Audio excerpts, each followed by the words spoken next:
July 30th, 1975. A summer afternoon in suburban Detroit. A green Pontiac sits abandoned in a parking lot. Doors unlocked. No keys, no blood, no note. The man who drove it there was one of the most powerful and dangerous figures in America. He walked into that lot to meet someone, and then he simply ceased to exist. This is the last confirmed footprint of James Riddle Hoffa, the Teamsters boss, the man who built an empire on the backs of working men and made enemies in every corner of American power. Hoffa didn't simply disappear. He evaporated. On that July afternoon, he was a man surrounded by enemies. The Mafia wanted him silenced. The government wanted him imprisoned. His own union wanted him controlled. That morning, Hoffa was agitated. He had a meeting scheduled at the Red Fox restaurant in Michigan Center. A negotiations meeting, he said. A chance to settle a dispute with a rival faction. At 12:55 p.m., Hoffa called his wife Josephine from the restaurant parking lot. His voice carried frustration. The man he was supposed to meet hadn't shown up. He'd been stood up. Josephine urged him to come home. But Hoffa was stubborn. He told her he'd wait. He'd wait for his contact. He'd wait in that parking lot as long as it took. He had nowhere else to be. The Marcus Red Fox was no ordinary restaurant. Located in a blue-collar corner of Michigan, it was a gathering place for union men, mobsters, and the shadowy figures who occupied the space between legitimate business and organized crime. On July 30th, this ordinary parking lot became the epicenter of one of America's greatest mysteries. That afternoon, between 2 o'clock and 2:30 p.m., James Hoffa walked from the restaurant toward his car or toward a meeting. He was never seen alive again. When his son discovered the green Pontiac 2 hours later, everything about the scene contradicted conventional understanding of how a man simply vanishes. The doors were unlocked. The engine was cold. There was no sign of struggle, no blood, no weapon, no forced entry, no indication of violence. The car sat as if Hoffa had simply stood up and walked away. But from where? And to whom? And why would a man of his paranoia leave his vehicle unattended? The absence of evidence became the evidence itself. No body means no murder weapon. No struggle means no witnesses. No trace means perfect execution. And that's the terrifying elegance of this mystery. Hoffa had survived decades in America's most violent underworld. He'd faced imprisonment, enemies on every side, and adversaries who had executed his rivals without hesitation. Yet on this ordinary summer day, he walked into a parking lot and vanished. The car would sit in that lot for hours before anyone realized the man who drove it there was gone. By then, every minute mattered. By then, he could be anywhere or nowhere at all. This is where the American mystery begins. Not in shadowy backrooms or distant countries, not in classified government files or mob hierarchy meeting rooms. It begins in the cruelest place of all, the ordinary, the visible, the public. A man, a parking lot, a summer afternoon. The collision of these ordinary elements created an enigma that would haunt investigators, fuel conspiracy theories, and remain unsolved for decades. The question remains unanswered.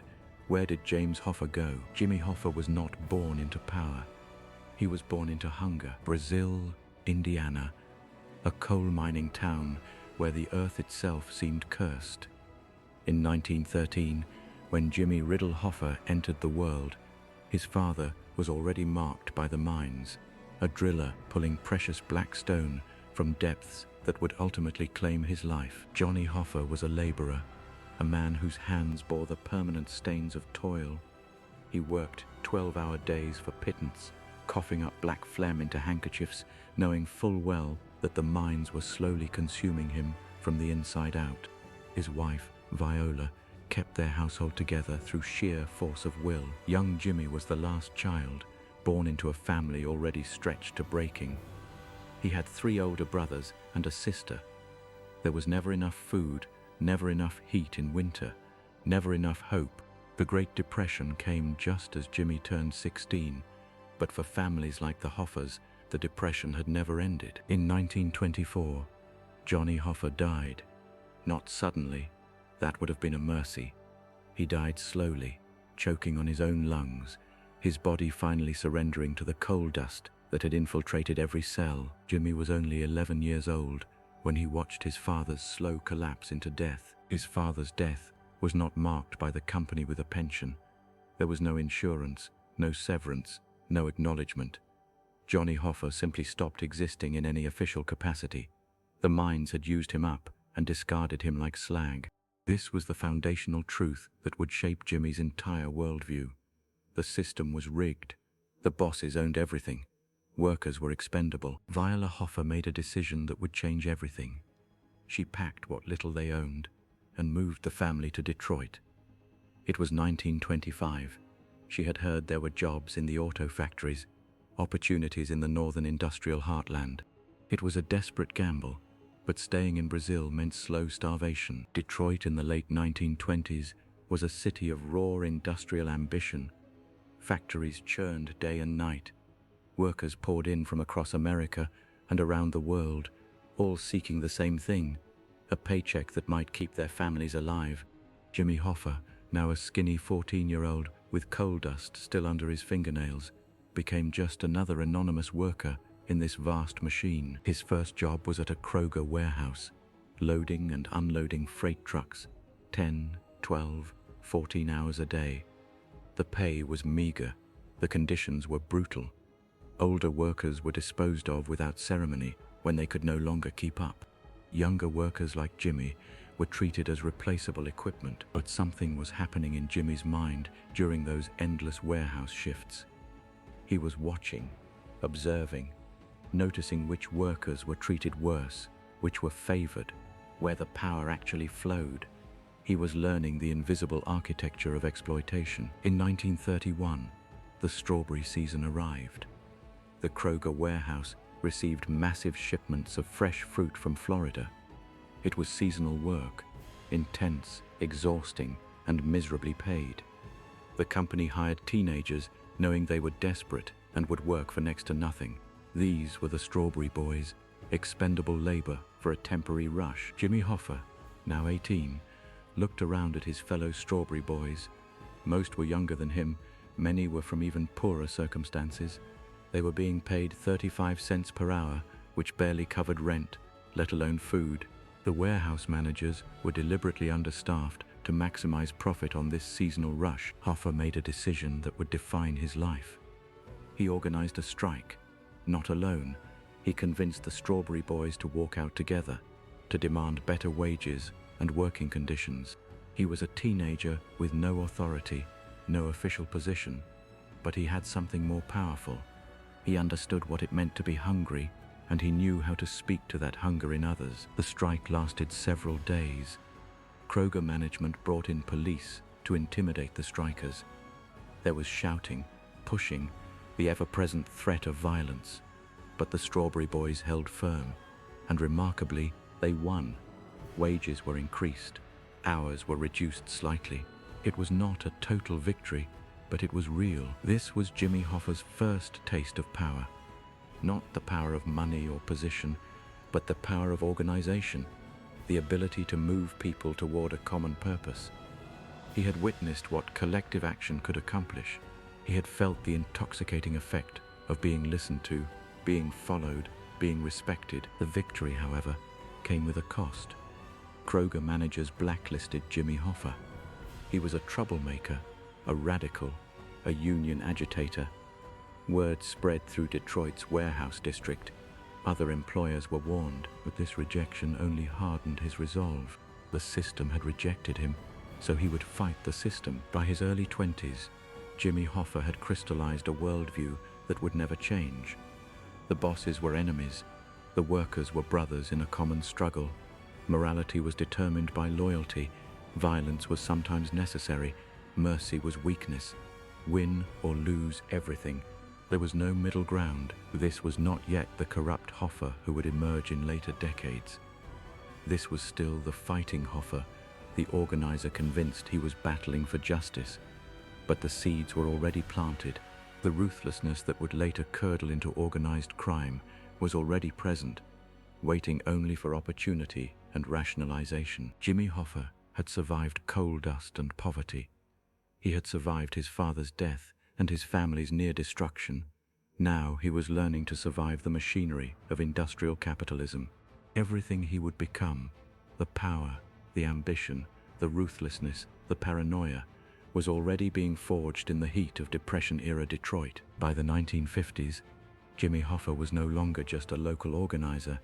He was becoming something far more dangerous, indispensable. The Teamsters Union controlled the arteries of American commerce.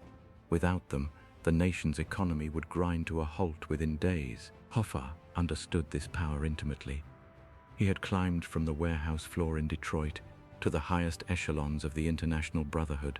Now, he would reshape American labor entirely. In 1955, at the Teamsters Convention in Miami Beach, Hoffa made his move.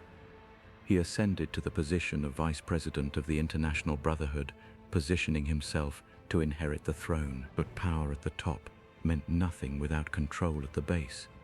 Hoffa focused his ambitions on the trucking industry itself, where his influence was already legendary among drivers. For decades, trucking agreements were negotiated separately in each region, a fragmented system that weakened labor's position.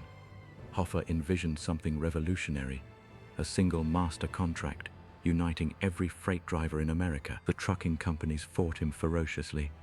They understood that Hoffa's vision would transfer unprecedented power from owners to workers. The stakes were astronomical. In 1956, Hoffa began organizing the National Master Freight Agreement negotiations.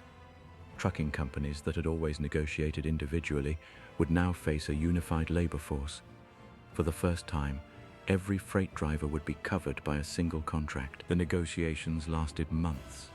Hoffa demanded and won uniform wages across the nation, standardized working conditions, and pension contributions that would revolutionize driver security.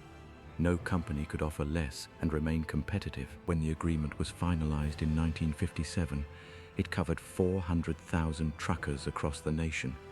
The National Master Freight Agreement became Hoffa's masterpiece, proof that a single man could bend an entire industry to his will. The economic impact was staggering. Truckers who had earned subsistence wages suddenly had dignity, security, and real compensation. Hoffa had delivered what no other labor leader had achieved: concrete, substantial improvements in working-class life. Across America, working men revered him. Hoffa wasn't a distant theoretician spouting Marxist rhetoric. He spoke their language, fought their battles, and put money in their pockets. To them, he was a genuine hero. Union meetings became rallies. When Hoffa spoke, thousands gathered to hear him. His rhetoric was populist and direct. The working man deserved his due, and only unified strength could guarantee it. Yet the very power that made Hoffa beloved by workers terrified the establishment. He controlled the movement of goods across an entire continent. Politicians, wealthy businessmen, and government agencies began viewing him with deep suspicion. The FBI had begun investigating him.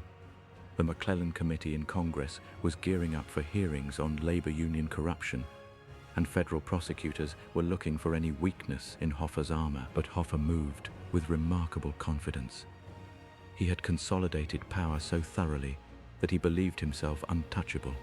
By 1957, at just 44 years old, he was poised to become president of the International Brotherhood of Teamsters. The rise of Jimmy Hoffa, from warehouse worker to labor emperor, was complete. He had built an empire that would make him one of the most powerful men in America, and one of the most hunted. Every empire has a price. For Jimmy Hoffa, that price was paid in blood money and broken bones. By the late 1950s, Hoffa's ambitions had outgrown legitimate trucking. He needed muscle, the kind only organized crime could provide. The marriage between the Teamsters and the Mafia was not accidental. It was inevitable. Hoffa needed enforcers. The mob needed legitimacy and access to union treasuries. Muscle men like Anthony Provenzano, known as Tony Pro, began appearing at union negotiations. Their presence alone changed the dynamics of every meeting. Tony Pro represented New Jersey's Genovese crime family. He was crude, violent, and utterly loyal to whoever paid him the most. Hoffa paid generously, but the real prize was Detroit. The Giacolone brothers, Billy and Tony, controlled the city's underworld. Their blessing was essential for Hoffa's complete dominance of the Midwest. The Giacolones saw opportunity. With Hoffa's union power and their criminal networks, they could build an empire.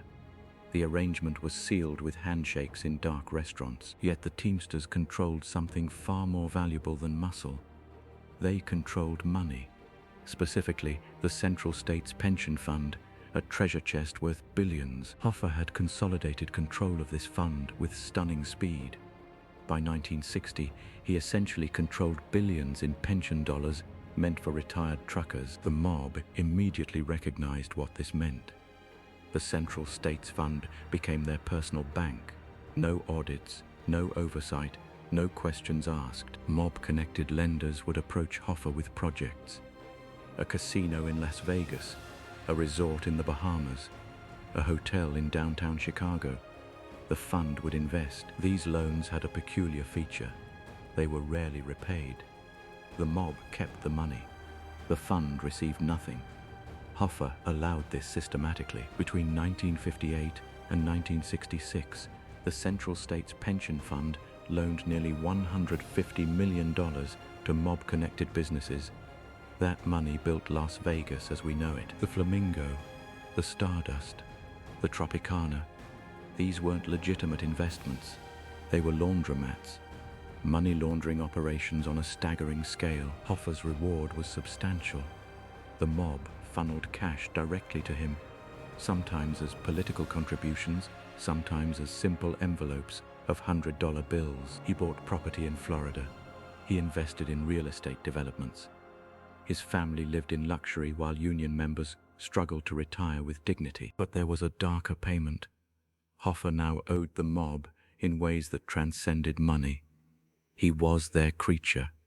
They had leverage over him permanently. When Hoffa refused a mob demand, there were consequences. Rival union leaders disappeared. Witnesses changed their testimony. The message was clear. You work for us now. The FBI watched all of this, but proving conspiracy required witnesses willing to testify. In the world of the Teamsters and the mob, witnesses had a habit of becoming silent. By 1965, Hoffa had become untouchable.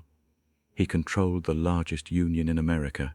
He commanded the mob's respect, and he was systematically stealing retirement money from truckers. The alliance was perfect. The mob got legitimacy and billions.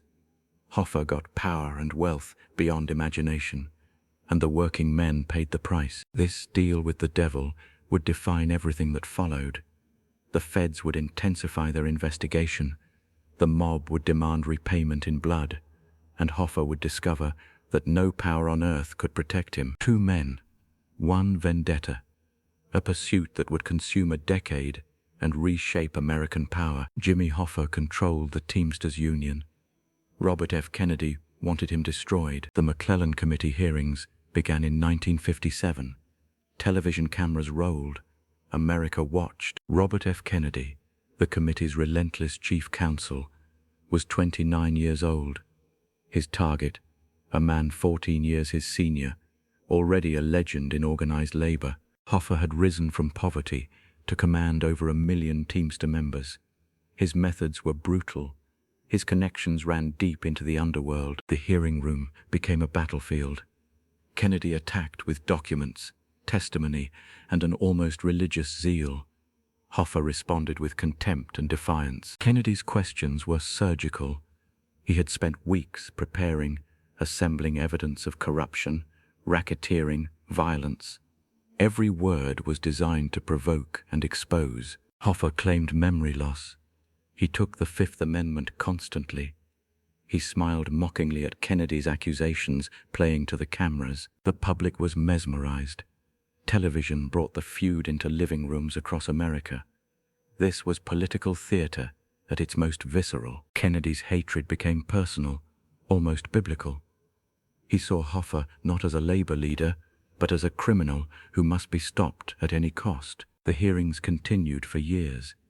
Kennedy accumulated files, witnesses, evidence, but Hoffa remained untouched by the law, protected by his network of lawyers and allies. In 1960, John F. Kennedy won the presidency, and Robert, now Attorney General, saw his opportunity finally arriving. Kennedy created a task force within the Justice Department.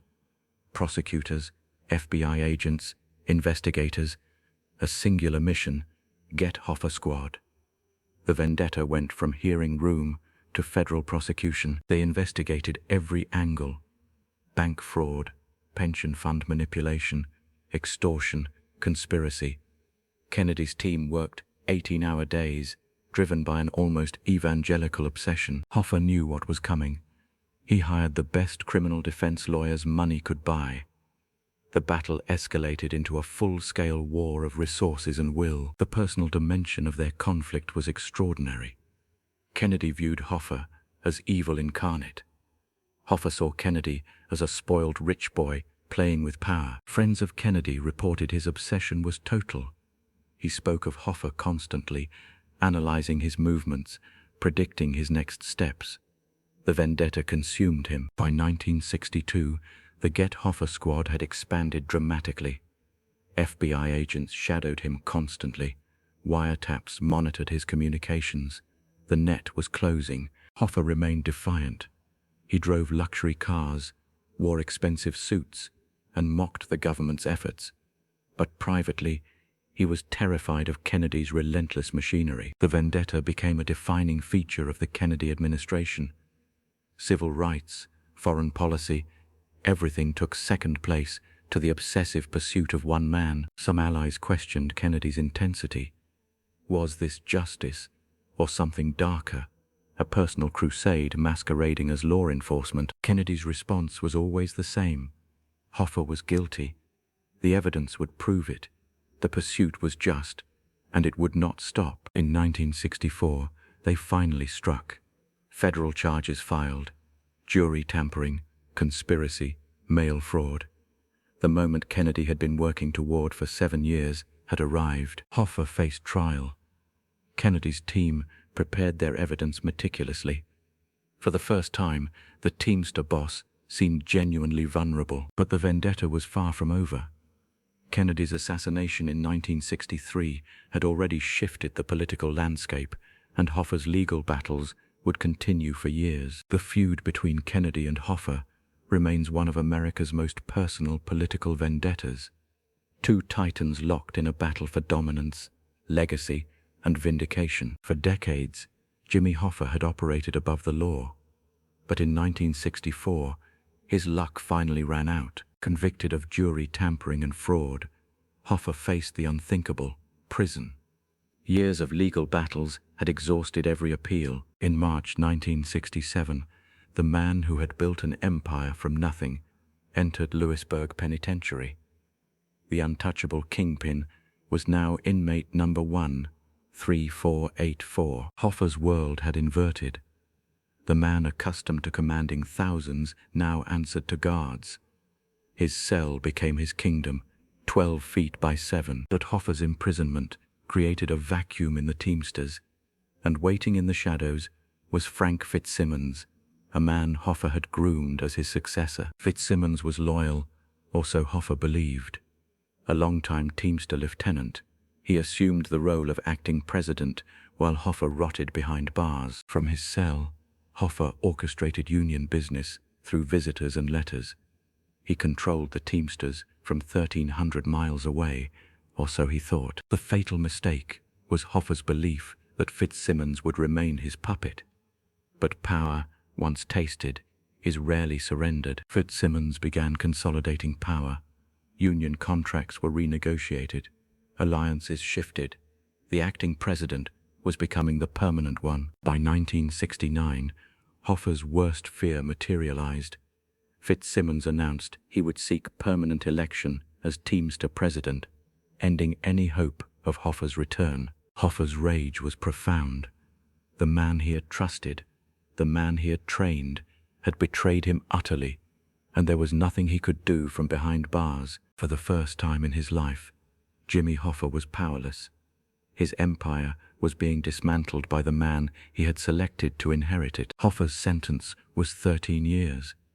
Even with reduced time, he would not walk free until the early 1970s. By then, the Teamsters would be Fitzsimmons' empire. The Kingpin had created his own successor, and now, counting days in a federal penitentiary, Hoffa plotted his return. But revenge would require freedom. In 1971, President Richard Nixon granted Jimmy Hoffa his freedom.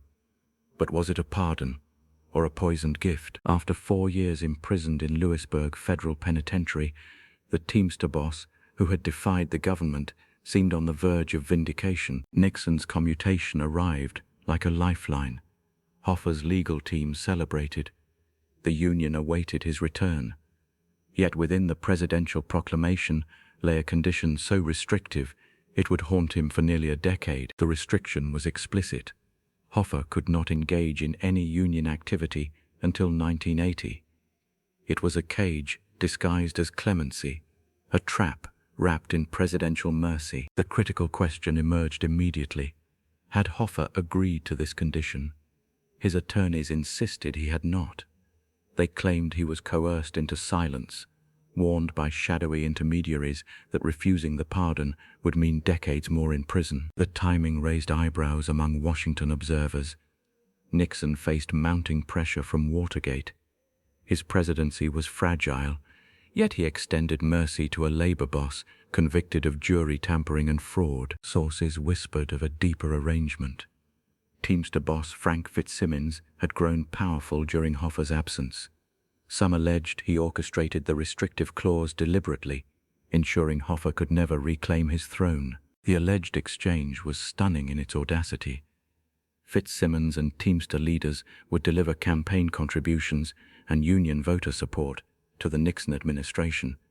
In return, the pardon, but only with strings attached. The restriction barring Hoffa from Union work until 1980 was genius from a conspirator's perspective. It neutralized him without appearing to imprison him further. He was free, but powerless. Hoffa's reaction was fury mixed with helplessness. He granted interviews protesting the condition. He claimed he had been betrayed by the very men who promised him liberation. Yet the legal machinery ground on, indifferent to his objections. Investigations into the alleged backroom deal never crystallized into formal accusations. No smoking gun emerged from sealed archives. Yet the circumstantial evidence was potent. Timing, motive, and beneficiaries all aligned with conspiratorial precision. The mystery deepened when Fitzsimmons denied all knowledge of orchestrating the restriction. Yet his consolidation of power accelerated dramatically once Hoffa was released. The Teamster Union became increasingly aligned with Republican interests. The 9-year restriction tested Hoffa's patience relentlessly. He operated in legal limbo, neither imprisoned nor truly free. He could not attend union meetings, negotiate contracts, or exercise the authority he had once wielded absolutely. Meanwhile, Fitzsimmons' relationship with Nixon deepened. Campaign contributions flowed from Teamster coffers. Union leadership meetings featured Republican strategists and White House operatives. The quid pro quo appeared seamless. Was Nixon cynically leveraging labor politics? Was Fitzsimmons a willing accomplice in Hoffa's containment? Did they coordinate the restriction, knowing Hoffa would reject the pardon's conditions, keeping him imprisoned anyway? The pardon's restrictions violated every principle of clemency. Historically, commutations freed prisoners entirely. They did not impose conditions designed to neutralize a man's life's work and ambitions. Legal scholars remained baffled. The restriction was unprecedented in scope, yet no court challenged it effectively. Hoffa's attorneys filed motions, appealed decisions, and demanded reconsideration. All were denied. By 1976, Watergate had consumed Nixon's presidency. He resigned in disgrace, yet the Hoffa restriction remained in force, untouched by the political upheaval. Fitzsimmons controlled the Teamsters with an iron grip. The suspicion crystallized into conviction among labor historians. The pardon was a masterwork of political manipulation, disguised as mercy, a gift that imprisoned while appearing to liberate. When 1980 finally arrived and the restriction expired, Hoffa was 67 years old. His health had deteriorated, the Teamsters had moved on without him. The poisoned gift had achieved its purpose. The pardon had freed Jimmy Hoffa's body, but imprisoned his legacy. The backroom deal, never proven, never prosecuted, remained one of American politics' most brazen power plays. The mystery endures. Was the 1980 restriction a deliberate conspiracy to neutralize Hoffa, or merely bureaucratic overcaution? The truth, if it ever existed, remains locked within government archives and private conversations long since ended. By 1971, Jimmy Hoffa had served 4 years in federal prison. He walked out into a world that had moved on without him. But Hoffa had no intention of staying retired. Released in December 1971, Hoffa immediately began plotting his comeback. The Teamster empire he'd built was now controlled by Frank Fitzsimmons, a man he'd groomed but never trusted to stay loyal. Fitzsimmons wasn't running the union alone. Behind the scenes, organized crime figures had installed him as their puppet. The Teamster Central States Pension Fund, billions in worker money, was being systematically looted. Hoffa knew the truth. He'd made those deals himself for decades, but now he was on the outside, watching his legacy be dismantled. He couldn't accept it. He wouldn't accept it. The problem was simple. A pardon condition barred Hoffa from union activities until 1980. He sued to overturn it. If he won, he could reclaim the presidency and expose everything. If he lost, he'd fade into obscurity. For the mob and Fitzsimmons, this became a nightmare scenario. Hoffa had spent decades accumulating secrets, names, dates, transactions, illegal arrangements that could send powerful men to prison. The pension fund theft alone ran into hundreds of millions. Hoffa began making it clear he intended to talk. He contacted journalists. He spoke openly about exposing union corruption. He wasn't subtle about his intentions. He wanted everyone to know he was a threat. In 1973 and 1974, he filed additional legal motions. Each one moved him closer to freedom. Each one made him more dangerous. The men who'd replaced him understood that Hoffa's return meant their exposure and their destruction. By 1975, Hoffa's legal position had strengthened significantly. His lawyers were confident. The courts seemed inclined to grant him relief from the pardon restriction. His return to power seemed imminent. This was the moment the mob could no longer ignore. Tony Provenzano, the New Jersey Teamster boss with deep mob ties, met with Hoffa in 1975. Their relationship had deteriorated years ago. Now, with Hoffa threatening to expose everything, the meeting grew heated and hostile. Hoffa told Provenzano he was going back into power. He was going to clean house. He was going to expose the corrupt arrangements. Provenzano walked away, knowing that Hoffa's death had become necessary, not punishment, but practical elimination. Russell Bufalino, the Pennsylvania mob boss who controlled the Northeastern Territory, was informed of the situation. Bufalino was connected to every major crime family in America. He had the authority and resources to make decisions about major eliminations. The calculation was brutal but logical from their perspective. Hoffa, alive and victorious, would destroy them. Hoffa, dead, would finally silence him. On July 30th, 1975, the decision was made. Jimmy Hoffa's fate was sealed. July 30th, 1975, 2 o'clock in the afternoon. A parking lot in Michigan. What happens next will haunt America for 50 years. Jimmy Hoffa arrives at Mackey's Red Fox restaurant in Bloomfield Township. He is 62 years old. He has been out of prison for exactly 4 years, and he is about to disappear forever. Hoffa expects to meet 2 men, Tony Provenzano, a New Jersey mob associate, and Anthony Giacalone, a Detroit organized crime figure. A sit-down to end their conflict, a peace negotiation, or so he believed. Neither man would show up. The meeting was never scheduled. It was a lure, a phantom appointment that drew Hoffa out of his home, out of safety, into the open where he could be intercepted. The question investigators faced was immediate and brutal. Who orchestrated this meeting? Who lured James Hoffa to Macus Red Fox that Tuesday afternoon? The FBI's theory crystallized within hours. This was not a random abduction. This was a coordinated operation. Someone close to Hoffa, someone he trusted completely, had initiated contact with Provenzano and Giacalone weeks before. Enter Chucky O'Brien, Hoffa's surrogate son, his adopted child in all but legal papers.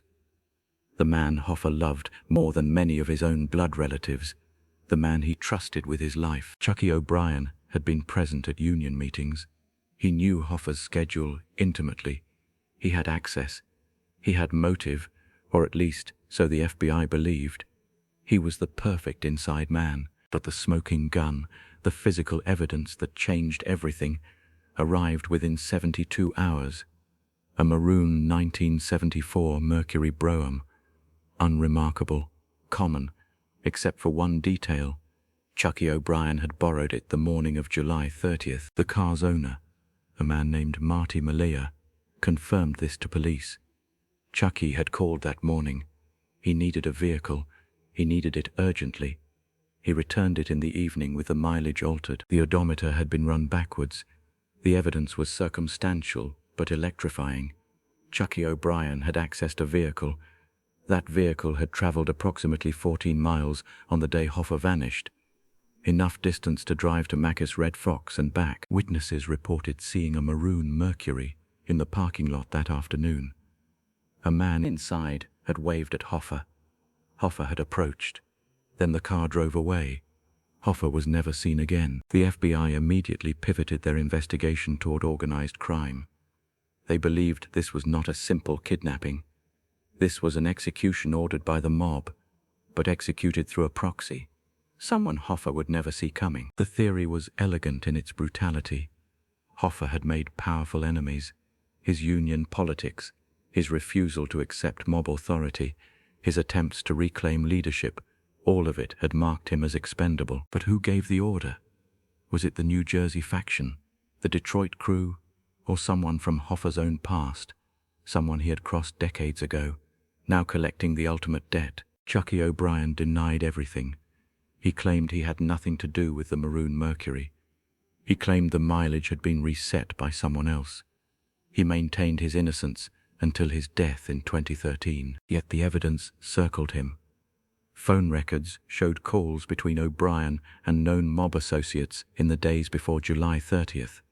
Financial records revealed payments made to him from sources he could not explain. The FBI interviewed him 14 times, 14 interrogations. Each time his story remained consistent. Each time he swore he had nothing to do with Hoffa's disappearance. But inconsistencies emerged. Details shifted.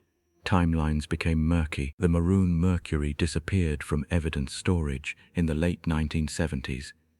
The car that might have contained forensic evidence, hair, fibers, blood, vanished.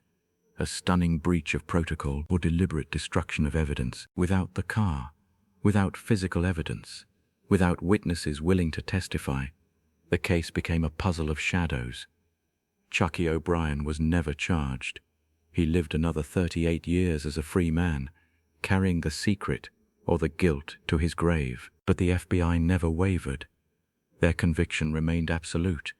The meeting at Macus Red Fox was orchestrated. Jimmy Hoffa was lured there, and someone close to him, someone he trusted, facilitated his abduction and death. 50 years later, the question remains unanswered. Did Chucky O'Brien knowingly betray his surrogate father, or was he himself manipulated by forces far more powerful than he could resist? The truth, like Hoffa's body, has never been found. What we know with certainty is this. On July 30th, 1975, at 2 p.m., Jimmy Hoffa walked into a parking lot expecting to broker peace. Instead, he walked toward the final moments of his life, and the man who may have led him there never paid the price. Jimmy Hoffa vanished on July 30th, 1975. 50 years later, we still don't know where his body rests. 3 theories dominate the investigation. buried beneath Giants Stadium in New Jersey, crushed and compacted into twisted metal, or incinerated beyond recognition. Each explanation reveals the calculated brutality of organized crime. The Giants Stadium theory emerged in 2013 when authorities excavated the New Jersey site. Despite extensive digging, nothing was found. But the theory persisted because it matched how the Mafia eliminated problems, hide them where millions walk above, unknowing. The car compactor theory holds equal weight. A body compressed into a cube of scrap metal could be shipped anywhere, melted down, or buried in a junkyard.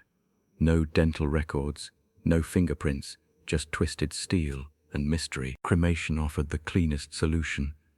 A body reduced to ash leaves no evidence. The Mafia had access to professional incinerators through various businesses. Once burned, Jimmy Hoffa became nothing but particles scattered and lost forever. In 2008, a deathbed confession reignited hope. Frank Sheeran, a Mafia associate and truck driver, claimed in the book, "I Heard You Paint Houses," that he personally shot Hoffa. Sheeran said he was ordered to execute his former friend. According to Sheeran's account, Hoffa was shot in a house in Michigan. Then his body was loaded into a car and driven away.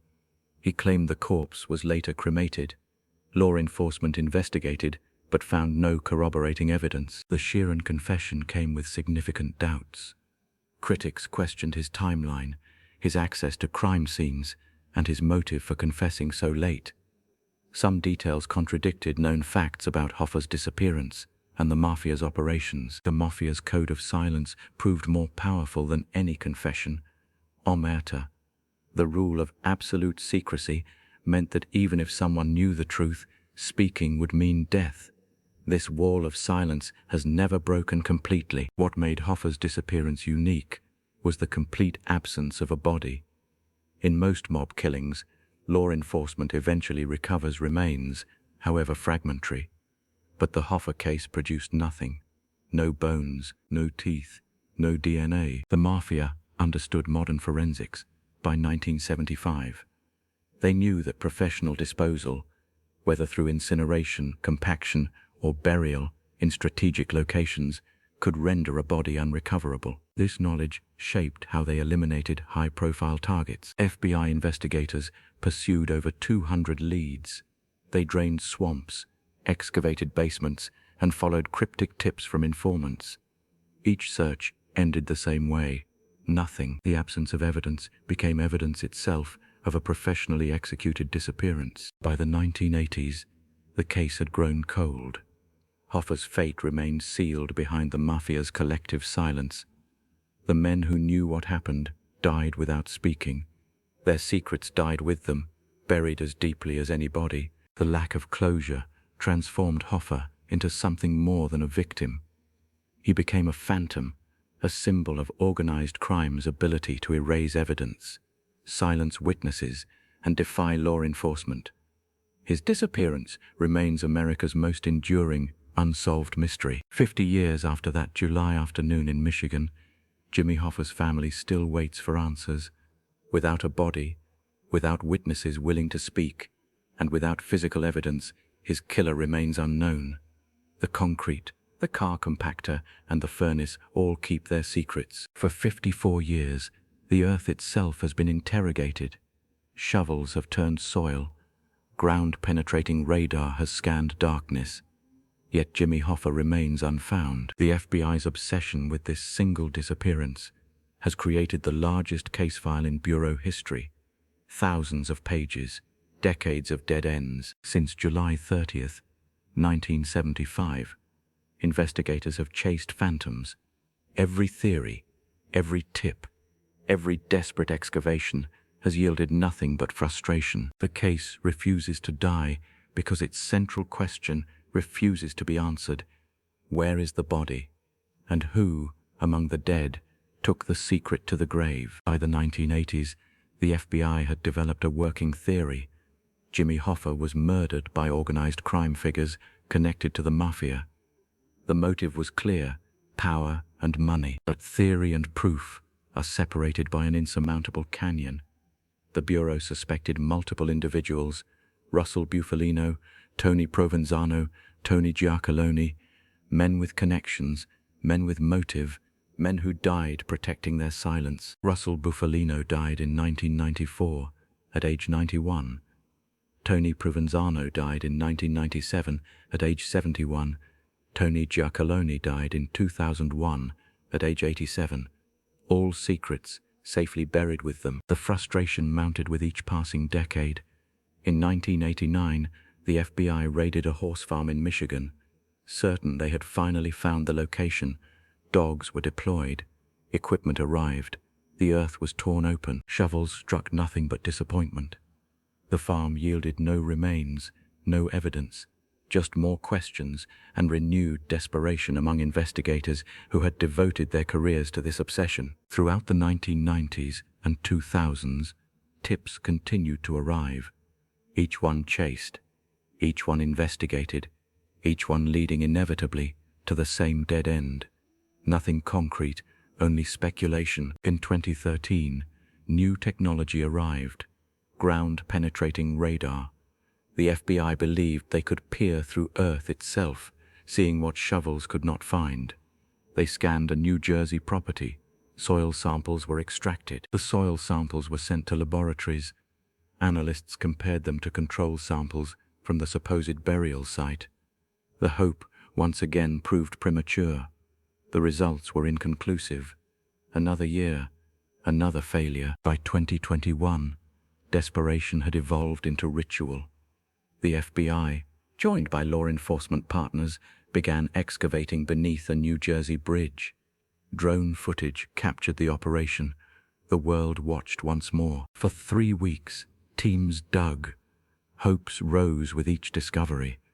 A bone fragment, an unusual soil layer. Each finding analyzed obsessively.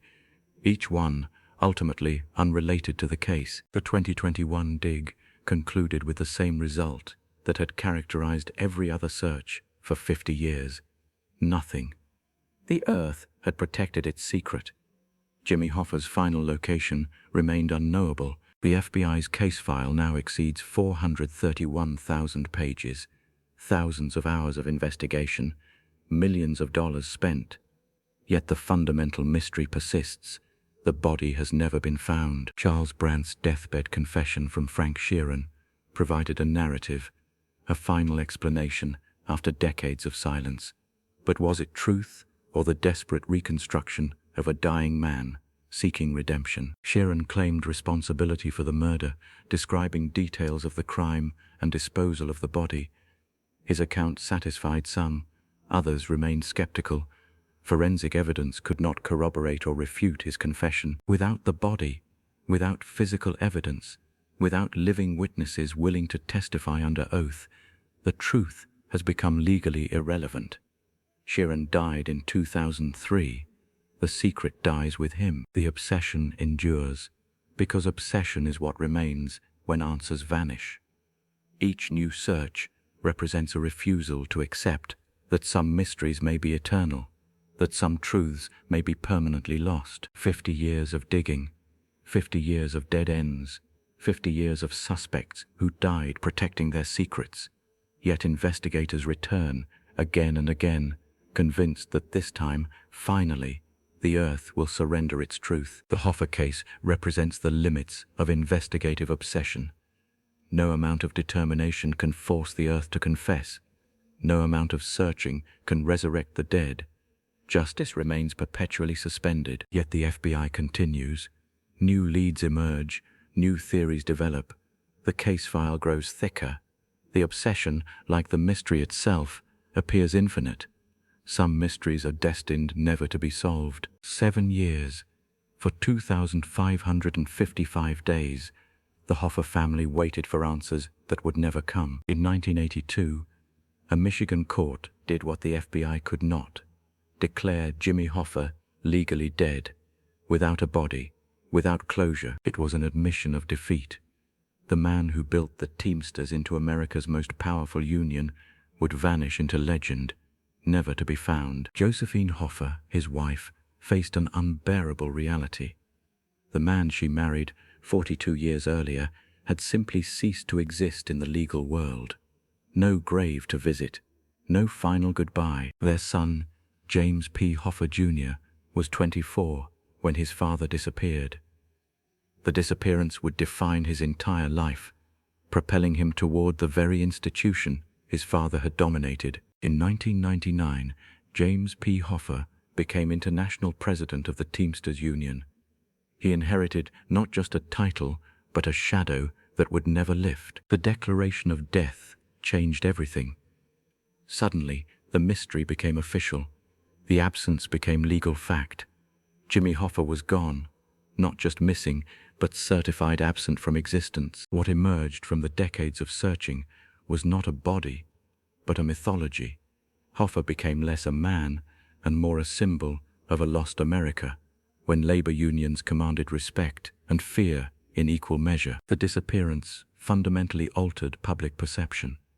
Americans who once saw unions as protectors of workers now questioned them. If the mob could take down Hoffa himself, who was safe, the FBI had invested thousands of hours. They dug up Giants Stadium in New Jersey. They searched Michigan horse farms. They followed phantom tips and dubious confessions. Nothing remained but questions. In declaring Hoffa dead, the court acknowledged what many already believed. The answers had been buried with him, intentionally erased by those with power to erase. The Hoffa disappearance became a parable about American power structures. Unions were no longer invincible. The mob operated with impunity, and the government claimed it did not know who took the man who defied them all. For 50 years now, Jimmy Hoffa remains missing. His family remains without answers. The legal declaration of death brought no closure, only a formal acknowledgement of absence. What lingers is not the mystery of what happened, but the mystery of why it mattered so much. Why did America need to know what happened to one man, even a man as powerful as Jimmy Hoffa? Perhaps because his disappearance represented something larger. The moment America began to lose faith in its institutions, the moment it became clear that power could destroy evidence as easily as it destroyed men. The declaration of death in 1982 was not an ending. It was a transition from hope to resignation, from the belief that truth would emerge to the acceptance that some truths die with the men who know them. Jimmy Hoffa was declared dead, but the mystery lived on, consuming historians, criminologists, and amateur investigators for decades to come. His disappearance became immortal in ways his life could never be. In the end, the legal declaration of death changed nothing but everything. It formalized the loss, certified the absence, and transformed Jimmy Hoffa from a missing man into a ghost that would haunt American history forever. 50 years. 50 years of searching, digging, and wondering. Jimmy Hoffa remains America's most famous missing person, not because we found him, but because we never will. His disappearance became more than a crime. It became a mirror reflecting everything dark about American power. In the decades that followed, Hoffa's name entered the national lexicon, whispered in bars, debated in classrooms, invoked in dark comedy. Where's Jimmy Hoffa became the American equivalent of asking unanswerable questions about power itself. Comedians made jokes, filmmakers made movies, podcasters made careers investigating what the FBI could never solve. The mystery became bigger than the man. But beneath the folklore lies a darker truth, that people who knew what happened are almost certainly dead. The mob figures, the conspirators, the men who ordered it, they took their secrets to the grave. The FBI amassed thousands of pages of documents. They dug up concrete. They followed leads across decades. Yet the fundamental question, who ordered his death, remains a phantom in the archives. Some investigators believe Tony Provenzano ordered it. Others point to Carlo Gambino or organized crime figures we may never know. The truth is fragmented, buried beneath layers of loyalty, omerta, and death. Jimmy Hoffa became a symbol of the unbridgeable gap between ambition and mortality, between power and its violent constraints. He was a man who moved empires, and empires moved him, violently, finally, forever. His ghost haunts not just Michigan, but the American consciousness itself. He represents the tangled relationship between organized labor, organized crime, political corruption, and the state, a relationship that was never cleanly resolved. The labor movement that Hoffa embodied, rough, confrontational, willing to break rules, was already becoming obsolete when he vanished. Perhaps that made him expendable. Perhaps that made him dangerous. What killed Jimmy Hoffa may have been the same forces that killed the era he represented. The mechanization of labor, the centralization of power, the ascendance of corporate interests over worker solidarity. But Hoffa himself was complicit. His alliance with organized crime, his willingness to use violence, his corruption, these made him a symbol of everything wrong with the movement he led. The joke persists. Where's Jimmy Hoffa? It's funny because it's hopeless.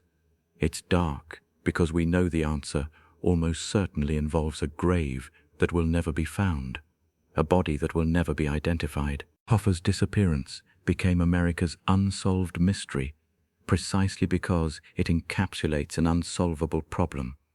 How do you prosecute the invisible connections between power, money, and violence when those connections are designed to be invisible? The FBI's files remain open. Investigators still pursue leads.